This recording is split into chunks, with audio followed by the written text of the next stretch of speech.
evening, ladies and gentlemen. Today is Sunday, January 12, 1969. We are now in the Sale household. The time is now 7 o'clock in the evening. We are in the kitchen. We, the Sale family, myself, Marie, my wife, Joseph, my son, Johnny, number 2 son, and Robert, number 3 son, who happens to be sitting on a table sticking his tongue out. My father died of cancer November 16th, 1969, at age 41, right before I turned 7 years old. I don't recall much about my father, other than asking my mother why he's been gone for such a long time and when he was coming home again. I do remember telling my mother he would return one day when I needed him most. My mother never seemed to believe me. Upon my father's death, my grandfather would make frequent visits to our house, checking on his daughter and grandchildren. I always remember him telling me that fighters like Joe Louis and Rocky Marciano were born, not made. He repeated that in order to become a champion, you had to be born with the heart and desire that only few men possess. He was certain I didn't have what it takes, and who was I to argue? From that day forward, I was destined to find out if I was born that champion.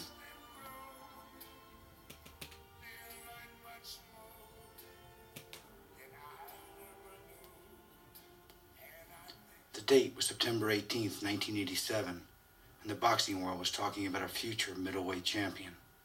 That champion was supposed to be me. Back here in Phoenix, they're all talking about a junior middleweight by the name of John Sally. He steps in with a perfect 10-0 record, but Francisco... Ronald Reagan was approaching his final year in his second term in office and set to go down as one of the most popular presidents of all time. It is time to reawaken this industrial giant. Sugar Ray Leonard shocked the world by dethroning undisputed world middleweight champion Marvelous Marvin Hagler, establishing himself as one of the most elite prize fighters in boxing history. And somehow Oliver North became a national hero that summer, testifying before Congress about the Iran-Contra scandal.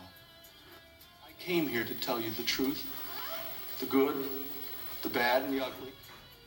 The time had come for me to step out of the shadows, make myself a household name in the sport of boxing.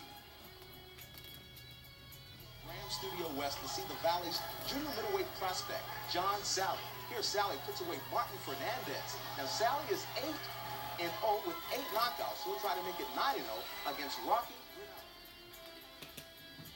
Unbeaten in my first 10 professional fights, 9 by knockout, it was supposed to be only a matter of time before I'd be challenging world champion Sugar Ray Leonard, Donald Curry, or Matthew Hilton for their respective titles. It would be on this night where destiny would play itself out. Born into a typical Italian family from Brooklyn, New York, and raised outside Newark, New Jersey by a single parent, boxing was something that was forbidden while living under my mother's roof. She always repeated to me how disgusting of a sport boxing was, and my father would have never allowed it. By throwing my boxing gym bag out my bedroom window and waving goodbye to my mother, I found ways around her household rules. Blessed with lightning-quick hands and fast feet, boxing was something that came natural to me as a child. The only thing needed to be tested was my heart and desire, and that day would eventually come. My grandfather never made forgetting about boxing any easier for me or my brothers, always barking out how the fighters from his era would be too strong and too smart for the current-day champions. I always remember him telling me that Muhammad Ali wouldn't last 5 rounds with Jack Dempsey, or Carlos Monzon would have no shot against a young Sugar Ray Robinson. I had been off from boxing for 9 long months, recovering from a broken left hand that required surgery, so re-breaking it was something to be concerned with. But that fear quickly faded as the ring announcer began the introductions. This young man weighed in at 152 1/2 pounds. He's unbeaten as a pro with 10. Boxing analysts had said my opponent was tailor-made for me. A stubborn, straight-ahead Mexican gladiator would have problems dealing with my speed and movement, and eventually fall victim to this future middleweight prospect. Problem was, no one told Francisco Diaz that. The bell sounded to start round 1, and I came out in typical fashion, circling my opponent, changing direction, and attacking when the time was right. Then about a minute into the round, things went terribly wrong. As I threw a left hand to his body, he simultaneously threw a left uppercut and thumbed me in my right eye. I was blinded instantly as a hush fell over the arena in concern over the hometown favorite. As the ringside doctor checked the condition of my eye, it was at that moment that I felt my character and resolve would finally be tested. My chance had arrived, an opportunity to showcase on national television not just my boxing skills, but my heart and desire. Only a minute into the fight, it had turned into a war, and Diaz drew first blood. When boxing resumed after being checked by the ringside doctor, a sense of urgency had been instilled in me. In fear of tarnishing my undefeated record and losing for the first time in nearly 5 years, I had to do something quickly.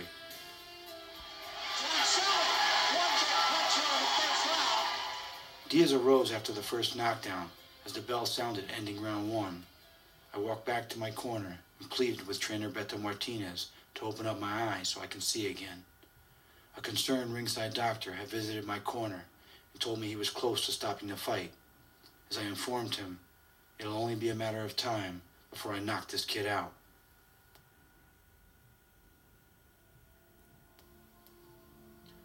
As I ventured off my stool for round 2, I heard a voice begin to talk to me. Once realizing it was my father's, who had died some 20 years earlier, a sense of calm had come over me. He was asking me if I could continue, and if I was not able to, then to retire. He said there would be no shame in retiring, but if I could continue, to fight on, and he assured me that he would watch over me. I aggressively charged Diaz to start round 2, and as the round wore on, I would have flashbacks of my childhood in an effort to recall memories of my father. After all, he was my guardian angel and assured me of my safety. I knocked Diaz down again in the second and took a commanding lead on the scorecards, having registered 2 knockdowns already.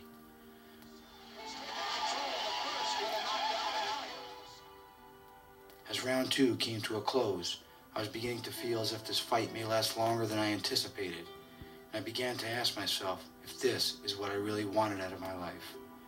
I wasn't sure what the answer was, but I was certain that my father had assured me of my safety, and by fighting on, I would somehow find out the answer before the night was over.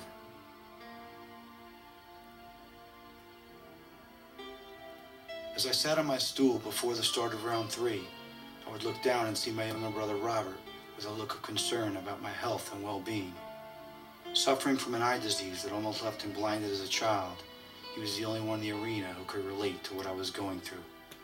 My brother Rob had been in my situation every time he climbed through the ropes in his young boxing career, risking blindness, yet never expecting any sympathy for his physical handicap. I began to feel for my brother and how hard it had been for him having no memories at all of his father. I felt he wanted me to stop in fear of me losing my eyesight, but knowing what kind of confidence he had in me, there was no chance I could give up. I remember hurting Diaz with a temple shot that had him reeling. As I closed in, sensing he was badly wounded, I found myself on the canvas and pouring blood from my nose.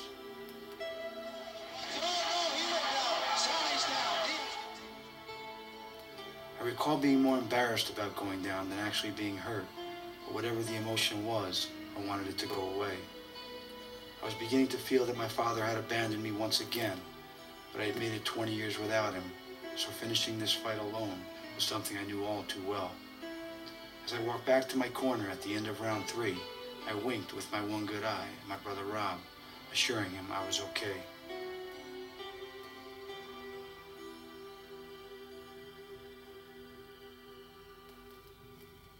As I slumped to my stool between rounds 3 and 4, I again looked down, this time seeking out my older brother Joe, looking for some encouraging signs of hope. He chose not to work the corner on this night, instead choosing to sit with my dad's childhood friend, Joey DePlasco, someone my family hadn't seen since my dad died. I began to ask myself why, after 20 plus years, did this man seek out my family at this time, witnessing his childhood friend's young son in a fight for his life. Did my dad send him, or was he here for some other reason? As the war escalated into round 4, This is a war right here, ladies and gentlemen. And if you're from Texas, this could be called the began thinking about how difficult it had been for my brother Joe, the oldest son in a family with no father. He had a responsibility few boys his age would ever want or deserve. Each round was now beginning to seem like its own separate fight. As the round came to a close, I reflected back to what my brother Joe really meant to me growing up. It was he who inspired me to be a high school football player and a fighter, so I owed it to him to win this round and thank him for leading me to this exact moment in my life. I felt the spirit was in the air, believing that I would somehow pull this out.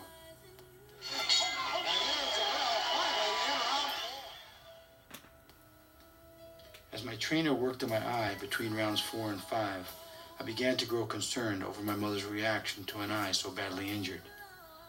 As the bell sounded, I could only think about how strong and courageous my mother proved to be when my father passed away, leaving her with 3 young boys to raise.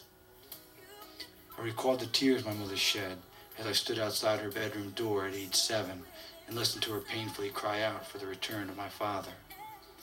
I always said there was no greater warrior in the world than my mother, so finishing round 5 on my feet and with courage is something she'd be proud of. I found myself dedicating this round to my mother for all she had done for me in my life.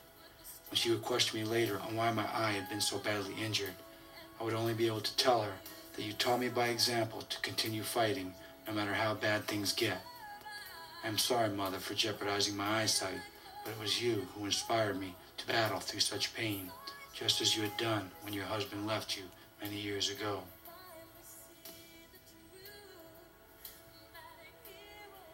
We didn't know if we'd be in the 6th with 3 knockdowns already, but here we are. The 6th and final round. As the bell rang to start round 6, I was unsure if I could dig deep enough to finish the fight. My eye had swollen to its worst levels, and my gas tank was on empty. Suddenly, my grandfather, who had always told me I could never be a fighter because I didn't have what it takes, began to change his opinion. He was telling me to finish this fight like Willie Pep or Jake LaMotta would have.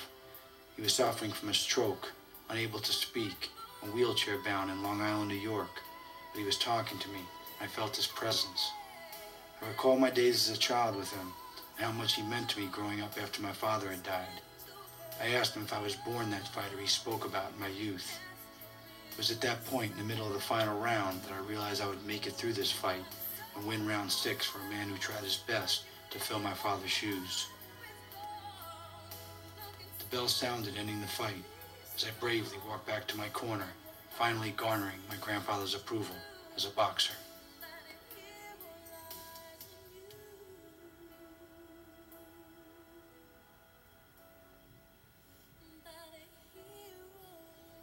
Before the decision was announced, I was unsure who I had fought this fight for, or for that matter, who I had fought all these years for. But then it dawned on me as I read the scorecards.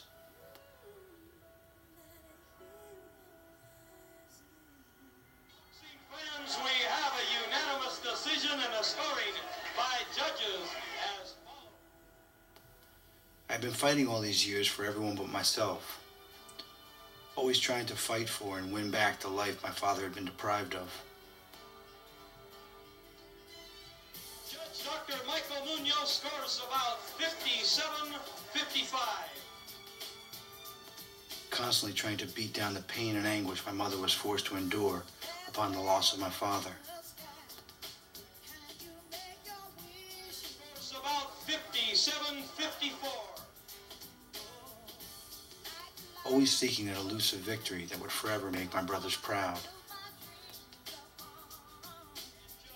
Bobby Cox scores about 59-54 for your winner. And always fighting to prove to my grandfather I was born that champion he spoke about in my youth. Unbeaten John Sally.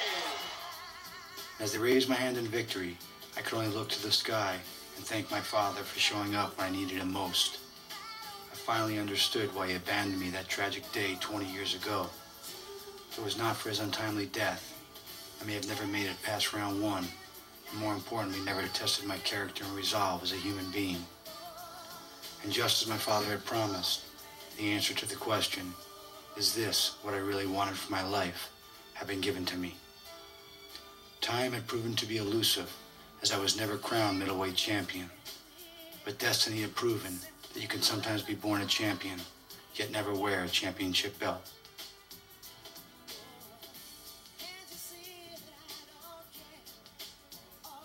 Then what we're going to do, maybe about 2 or 3 years from now, we'll take this tape, and one of these days we'll sit down and we'll listen to it and see how we all sound many, many years ago. If my father could say one thing to me right now, he'd tell me to live my life like there's no tomorrow. Because regardless of the circumstances, the present moment is here for a reason. And it's up to each and every one of us to make the most out of it.